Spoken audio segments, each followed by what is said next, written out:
Hello, my name is Dr. Richard Del Mastro. Welcome to Module 2B, Genetic Predisposition Test for Breast and Ovarian Cancer. Breast and ovarian cancer is a large topic. In this brief presentation, I will walk you through the key aspects of breast and ovarian cancer, and in particular, focus on the genes BRCA1 and BRCA2. I will touch upon the causes, prevalence, incidence, and mortality of breast and ovarian cancer, the identification and function of BRCA1 and 2, in addition to the mutations and their inheritance, the risk of developing breast cancer and ovarian cancer if a mutation is identified within BRCA1 and 2, the BRCA1 and 2 GeneID breast and cancer panel, what BRCA1 and 2 mutations mean to Ashkenazi Jews, the customers that will want to use the GeneID breast and cancer panel, and finally, the brief summary of the Supreme Court's ruling on Myriad Genetics' BRCA1 and 2 patents, and what this means for women seeking access to these important tests. Breast cancer, acronym BRCA, is the most common worldwide cancer for women. In 2010 alone, recent data estimated that worldwide there were 1.6 million new cases of breast cancer among women. Rates of breast cancer around the world vary a great deal. In general, developed countries such as the US, England, and Australia have higher rates than developing countries such as Cambodia, Nepal, and Rwanda. And women who live in developed countries tend to have a higher lifetime risk of breast cancer, and I'll show the data on that for the US, than women who live in developing countries. Although it is not clear why these differences exist, perhaps lifestyle and reproductive factors may play a large role. However, low screening rates and incomplete reporting can make rates of breast cancer in developing countries look lower than they truly are, and may explain some of the differences. Most breast cancers are sporadic, random, and inconsistent, with no reason for the presence of the disease. Family history can play a role in determining risk and define whether there is a genetic pattern of inheritance. The genes BRCA1 and BRCA2 are examples of known genes that are associated with the disease, and in the pedigrees shown here, there is evidence of a pattern of inheritance for these genes, where the proband, the first affected family member who is seeking medical attention, denoted by an arrow pointing to the circle, is a carrier of BRCA1 or BRCA2. It has long been known that a family history of breast and ovarian cancer is an important risk in this disease, and the prevalence, the proportion of a population found to have a condition who have a familial history, is 20%. However, approximately 10% fall into a hereditary component where breast cancer is present in multiple generations following an autosomal dominant pattern. The remainder, 70%, are sporadic. In the table below, the pie chart shows the likelihood of having any breast cancer mutation in the general population is 1 in 400. This does not mean that the person harboring that mutation will get breast cancer, and I'll talk more about this later on in the presentation. For women of any age who have breast cancer, the likelihood of having any breast cancer mutation is 1 in 50. For women with breast cancer who are younger than 40 years, the likelihood is 1 in 10. And for men of any age who have breast cancer, the likelihood of having any breast cancer mutation is 1 in 20. For women of any age who have ovarian cancer, the likelihood here of having any breast cancer mutation is 1 in 8 to 10.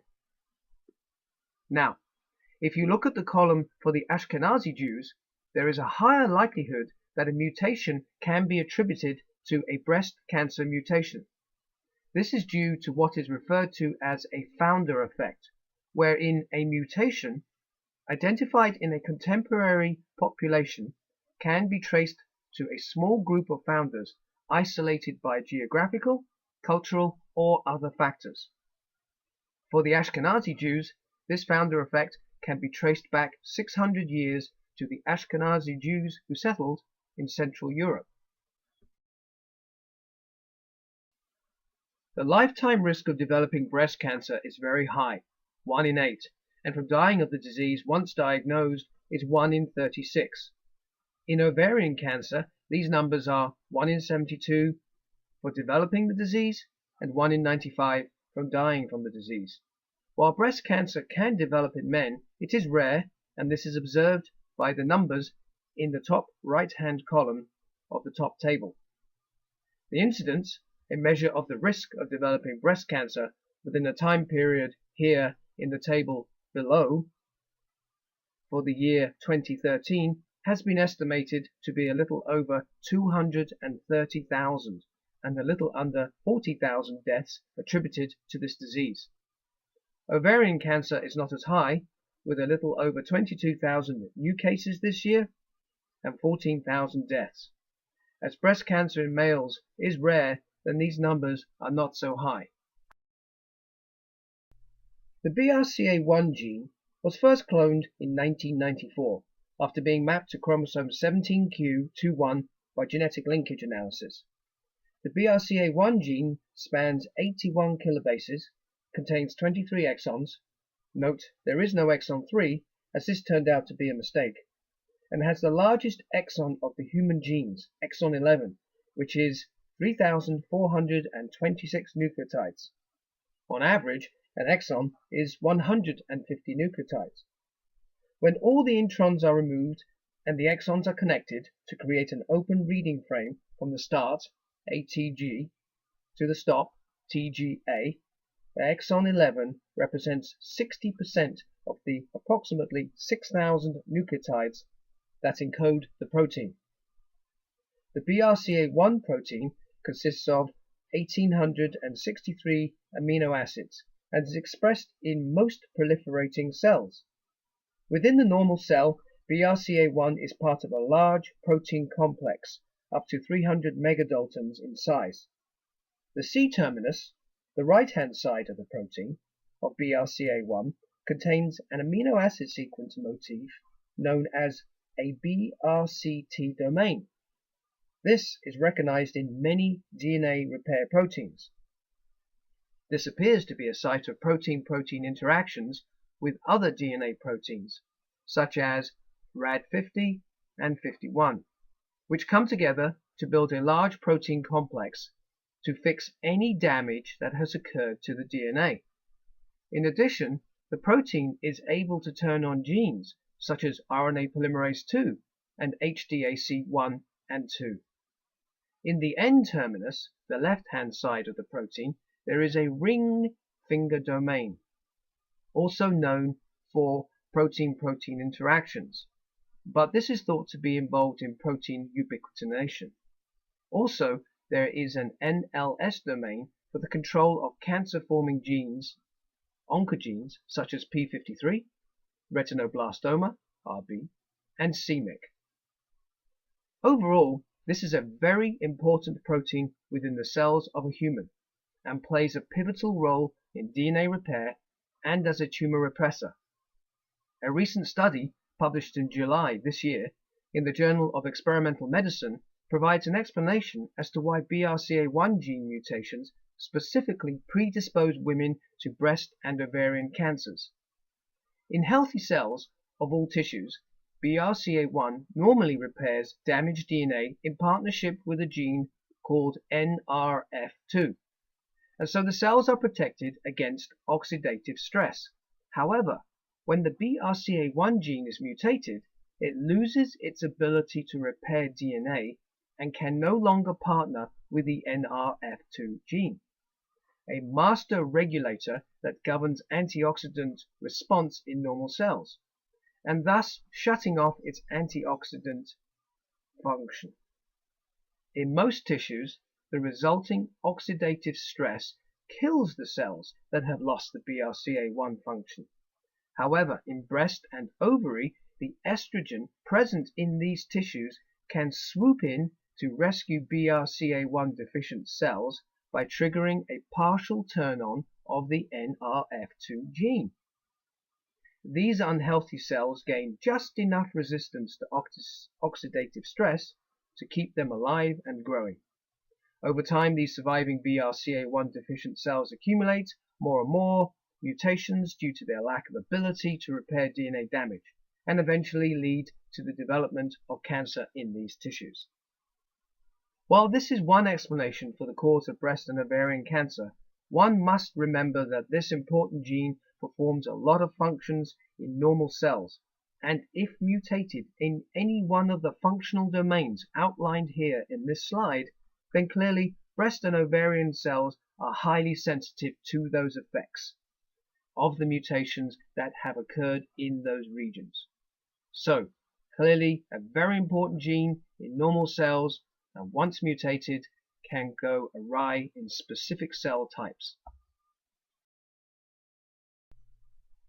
Another very important gene that has a huge role in normal cells is BRCA2. This gene was cloned in 1995, maps to chromosome 13q12-13, spans 84 kilobases, and contains 27 exons.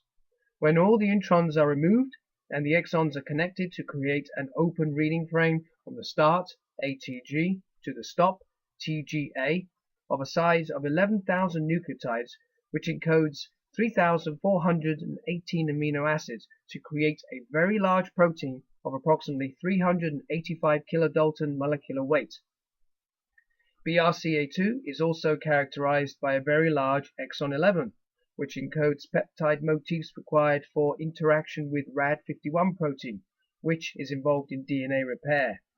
The C-terminus, the right-hand side of the protein of BRCA2, contains an amino acid sequence motif now known as the NLS domain, and like BRCA1, is involved in controlling tumor suppressor genes and maintaining cell cycle control.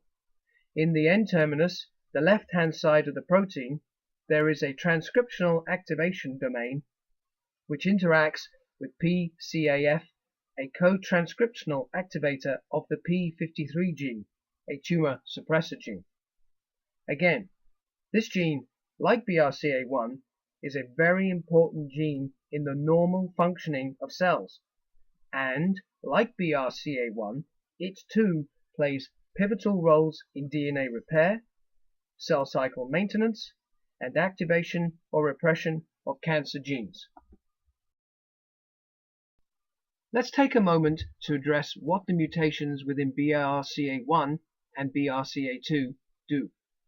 When a mutation is introduced into the key domains mentioned in the previous slides of these genes, then their functional role is perturbed. The results are not as simple as a Mendelian mutation, where one mutation causes a disease. There are many other factors that can play a role in driving breast and ovarian cancer. However, knowing the presence of a mutation within BRCA1 and 2 determines the risk of developing breast and ovarian cancer, and allows women to decide how to manage that risk. Recent epidemiologic studies indicate that BRCA1 mutation carriers have a high lifetime risk of breast cancer of up to 80%. The breast cancer risk for the BRCA2 mutation carriers approaches that of BRCA1, however, with a later age of disease onset. In addition to the breast cancer risk, women with BRCA1 mutations have an increased risk of ovarian cancer. BRCA2 carriers are also at an increased risk for developing ovarian cancer, as well as other solid tumors, such as prostatic, pancreatic, gastric, and colon cancers, as well as melanoma.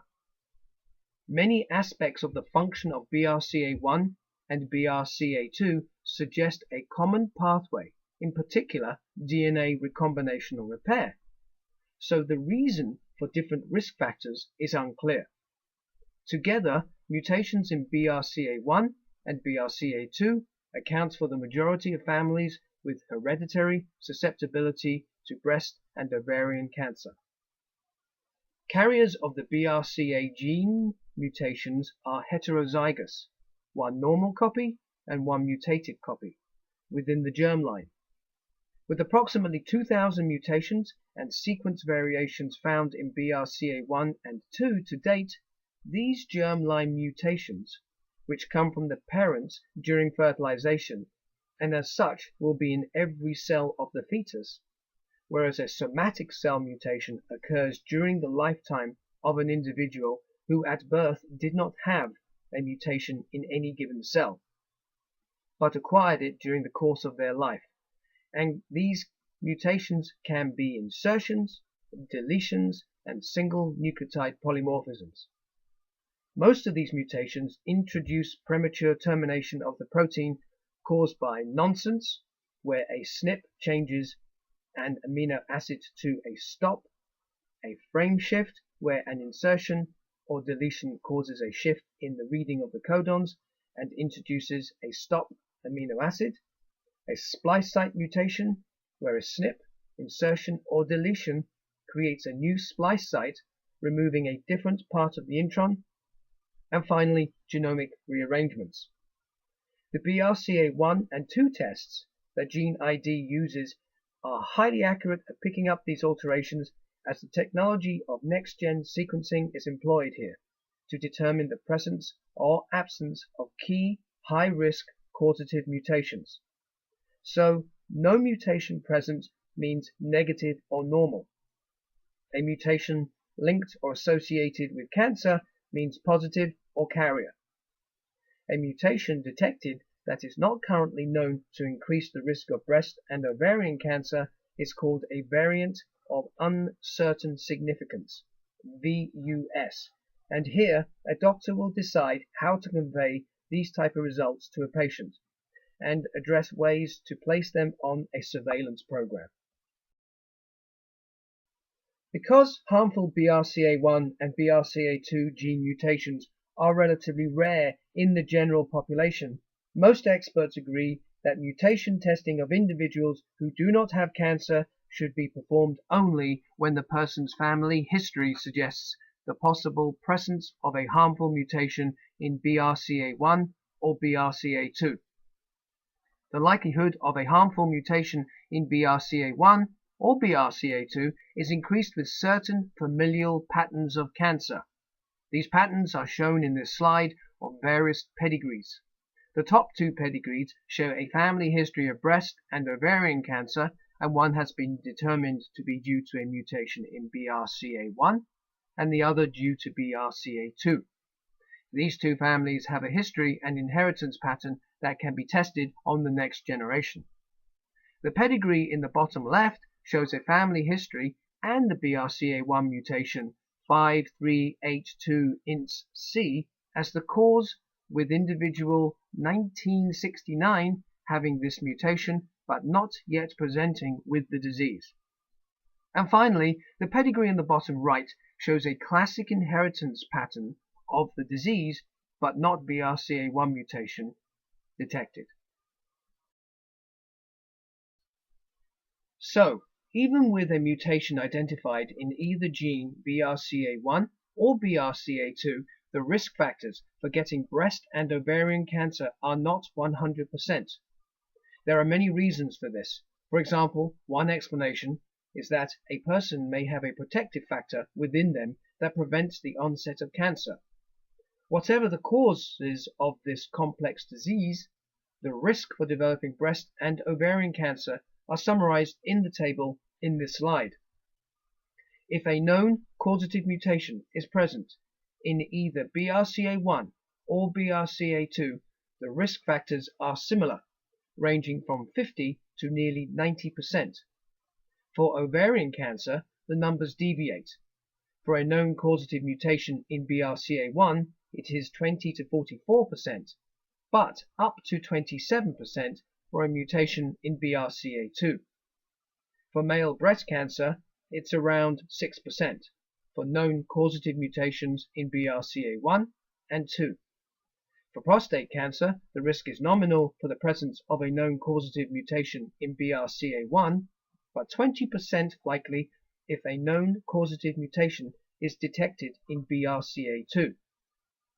there is a small likelihood of developing pancreatic cancer if a known causative mutation is detected in BRCA1 and 2 of 2 to 4% and 3 to 6% respectively, and a minimal likelihood of developing a melanoma cancer. So, who should have the BRCA1 and BRCA2 tests? Well, those individuals in a family who have multiple relatives diagnosed at an early age with breast and ovarian cancer are one set of candidates. A single family member who presents with 2 or more primary cancers, more than one breast cancer or breast and ovarian cancer is another candidate, and finally, cases of male breast cancer. The GeneID panel described here in this slide has been designed to detect the most prevalent mutations in BRCA1 and BRCA2. There are 9 mutations on the panel for BRCA1, and the table describes the exons that they are in, the causative action, and what disease the mutation has been shown to be associated with. For example, the first mutation, 3875del4, is in exon 11, where a 4-nucleotide deletion, GTCT, has occurred, causing a frame shift and the introduction of a stop codon. In other words, we have a mutation that causes a truncated protein, and this mutation can lead to the development of breast and ovarian cancer. For BRCA2, the GeneID panel has 5 mutations on it, and the description of each mutation follows the same format as in the table for BRCA1. Note, there are 2 mutations on the GeneID panel for BRCA1 and 1 for BRCA2, denoted by an asterisk, that are specific for Ashkenazi Jews, and I will talk more about those on the next slide. All the samples sent to GeneID for examination are tested using the next-gen sequencing platform developed by Iron Torrent using the Personal Genome Machine. This provides highly accurate results in determining the presence or absence of these mutations in the samples of individuals seeking to know their BRCA1 and BRCA2 mutation status. Here are the 3 key mutations that are found in true descendants of the Ashkenazi Jews. In BRCA1, there are 2.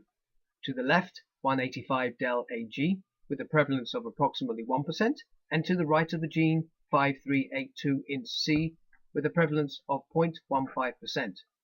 And in BRCA2, there is 1, within exon 11, 6174-del-T, with a prevalence of approximately 1.5%.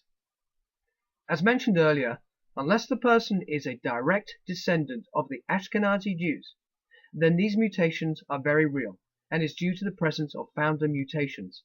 Founder mutations are one or more specific mutations in a population that have been inherited from a common ancestor and that have become amplified through chance effects, often aided by geographic isolation of the population.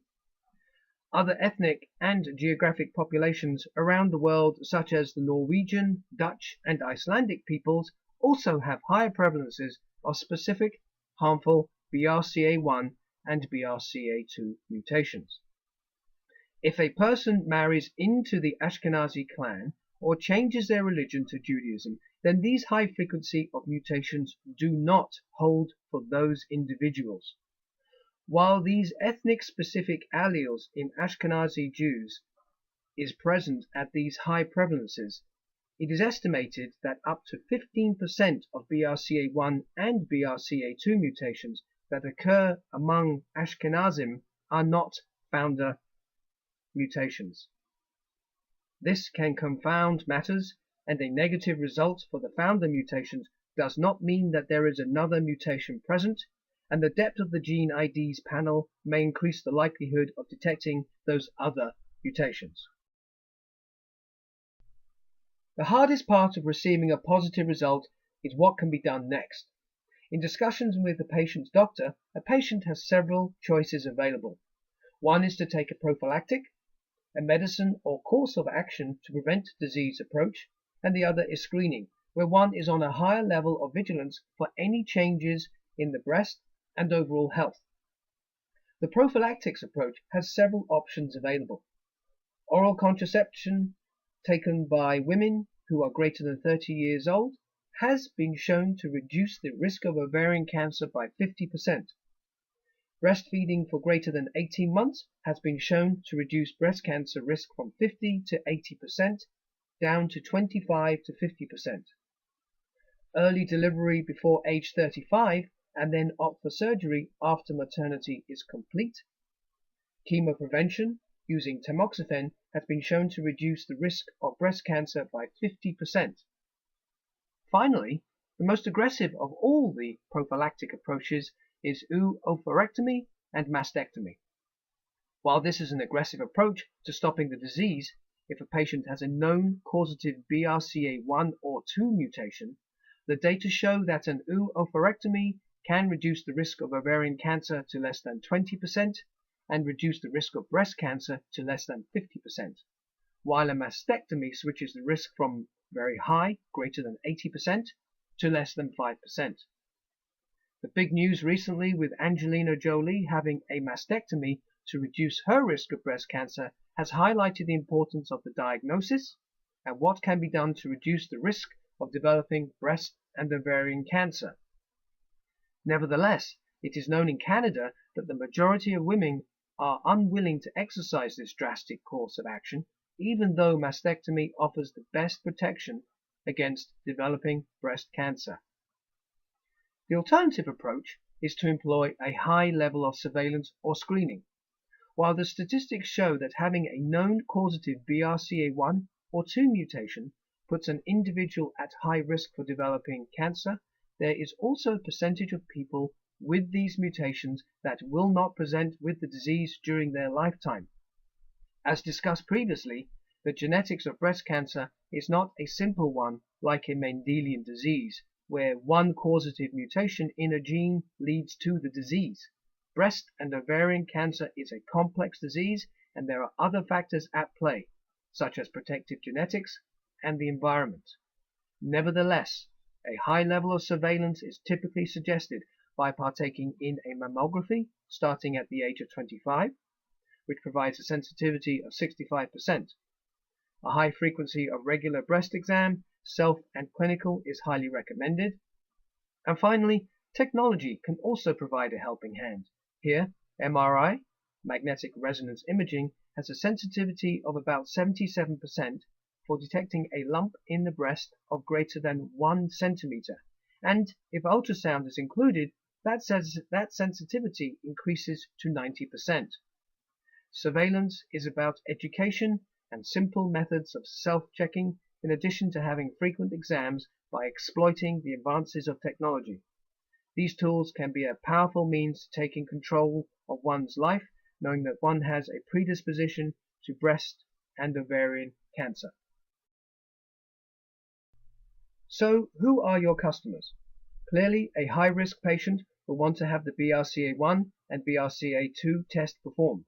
To get that done, they will need to go to these individuals on this slide, who will determine whether an individual is at risk of developing breast and ovarian cancer based on their family history, or if the person presenting with breast and ovarian cancer wishes to know if they have a causative mutation in BRCA1 and 2.